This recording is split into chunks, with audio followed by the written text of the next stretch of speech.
La tasa interna de retorno es otro método para la evaluación de alternativas de inversión. La tasa interna de retorno o tasa interna de utilidad, que también se le conoce así, es una tasa de interés que produce un valor presente neto de cero. Recordemos el concepto de valor presente neto. Aquí tenemos que matemáticamente es la tasa de interés, que es la solución de esta ecuación de aquí abajo. Esta parte de aquí que ustedes ven, que voy a marcar en rojo, pues es la manera de obtener el valor presente neto, que se encuentra en la anterior presentación que les grabé. Bueno, ¿qué tasa de interés voy a poner aquí? Aquí, esta es la tasa de interés, ¿de acuerdo? La I. ¿Qué tasa de interés voy a poner ahí? Siempre va a ser la misma. Me va a producir un valor presente neto de 0. Si llego a localizar o a calcular esa tasa de interés, entonces habré encontrado la tasa interna de retorno. ¿De acuerdo? Lo que sigue acá abajo es simplemente el despeje de esta ecuación de aquí. Este despeje de aquí abajo nos dice que todo esto que estoy marcando aquí con azul, por ejemplo, todo esto de aquí hasta acá, son los elementos que se van a quedar del lado derecho de la ecuación. Y obviamente este que está aquí, que es el F0, es el que voy a pasar del otro lado de la ecuación. Por lo tanto, va a ser negativo.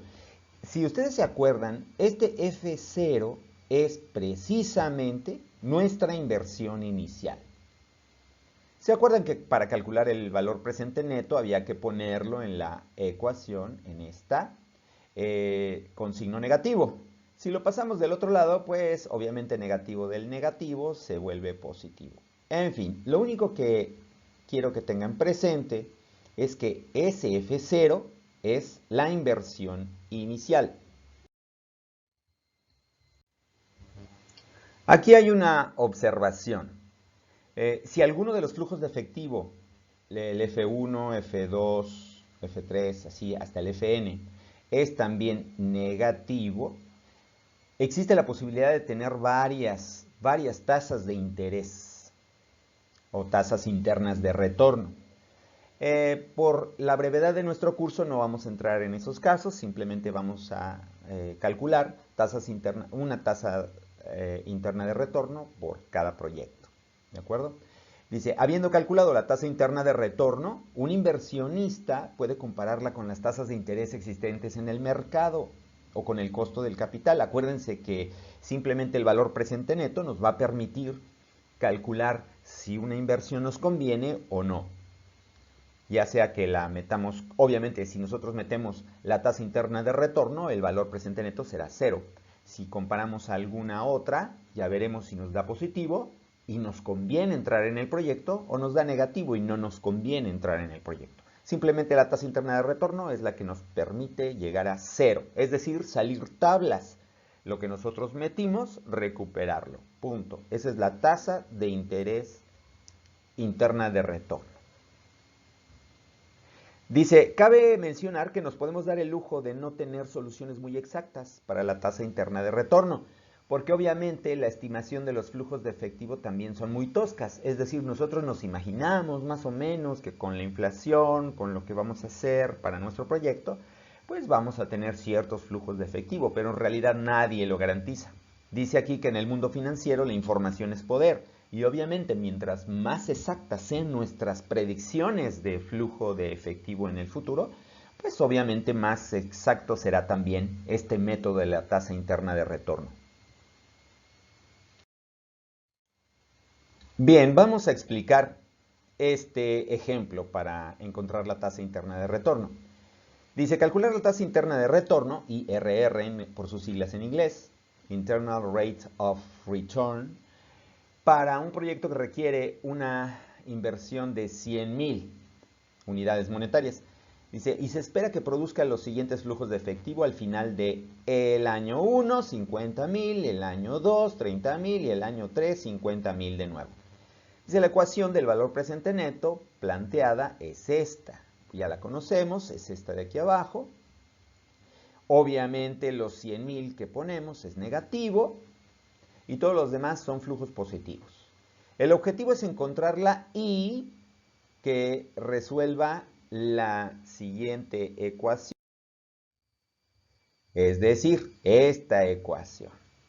Acuérdate, pasamos los 100,000 de un lado y queremos que todos los flujos de efectivo con esa tasa nos lleven a 100,000. Es decir, que todos los flujos de capital que tengamos en el futuro, los beneficios de nuestro proyecto, nos lleven a recuperar esta inversión inicial de 100,000 pesos.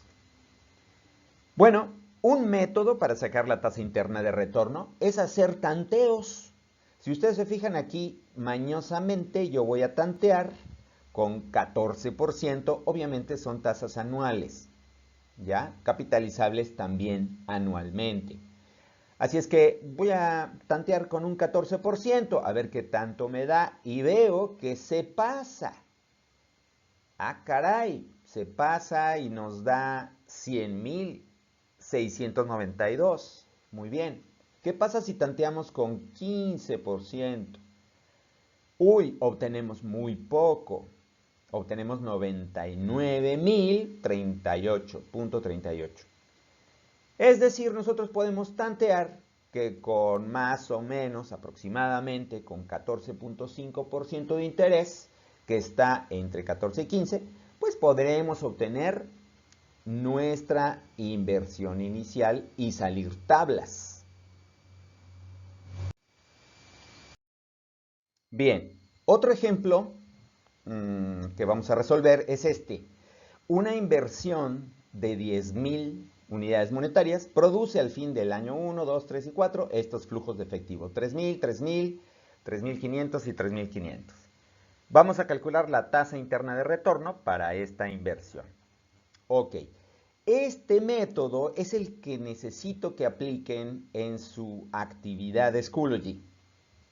Dice, una forma de aproximar, es decir, profe, en el anterior ejercicio, ¿cómo supo usted que 14 o 15? ¿Por qué no 9 o 35? Bueno, ese era un ejercicio de tanteo. Este nuevo ejemplo utiliza la forma de aproximar inicialmente, es decir, ¿dónde puedo empezar a evaluar y a tantear para encontrar la tasa interna de retorno? Bien, una forma es hacer lo siguiente. Obviamente empezamos con la ecuación del valor presente neto. Ya sabemos que queremos que todos los flujos futuros de efectivo nos igualen la inversión inicial. Perfecto.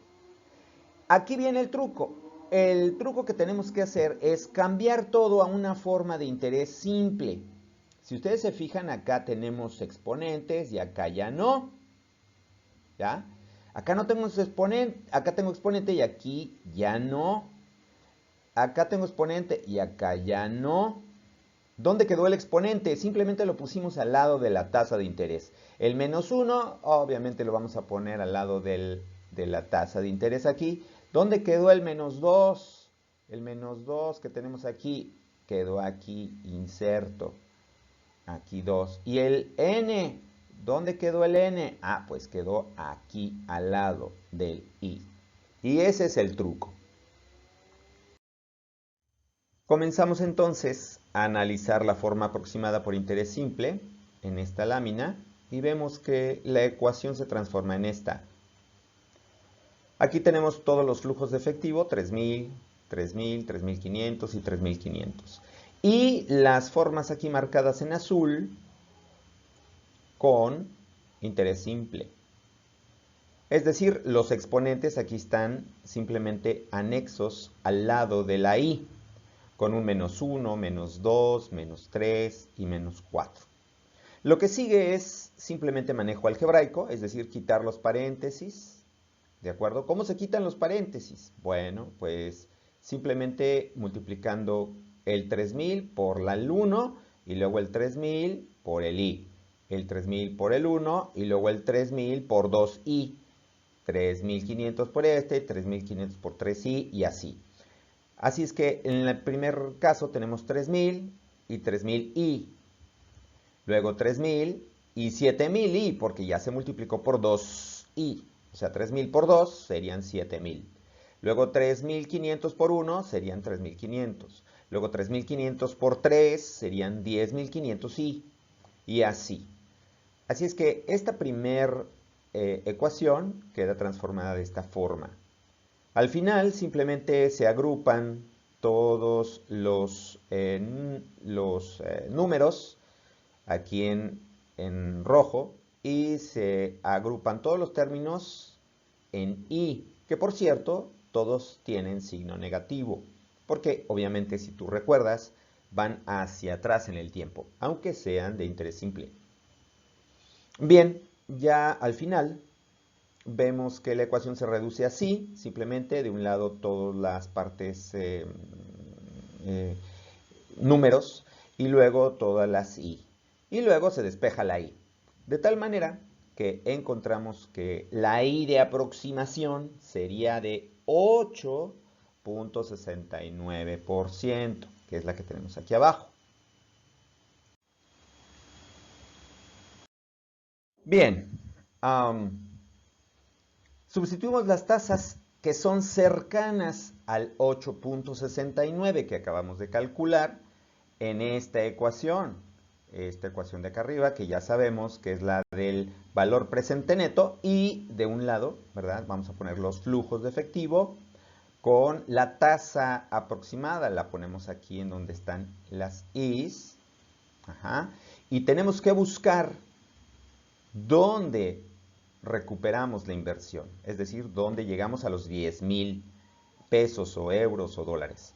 Bien, empezamos, como dijimos que eran 8.69, de donde deberíamos empezar, pues empezamos con un 9 y empezamos a calcular con 9 y vemos que tenemos un 10,459. Analizamos con un 10%, 10% y vemos que llegamos a 10,227 y observamos que hay una disminución. Así es que cada vez que aumentemos, al parecer estamos yendo hacia abajo. Así es que analizamos con 11% y vemos que tenemos 10,002. Y con 12% ya nos fuimos muy abajo, con 9,786 de resultado. Así es que lo que estamos considerando, lo que estamos encontrando es que con una tasa del 11%, alcanzamos la inversión inicial, es decir, alcanzamos un aproximado de 10,002. Así es que hemos encontrado la tasa de retorno, la tasa interna de retorno, que son, en este caso, 11%. Y es la conclusión a la que llegamos con este ejercicio. La tasa interna de retorno que escogemos es la de 11%. ¿Por qué? Pues porque nos produce la mejor aproximación a la inversión inicial.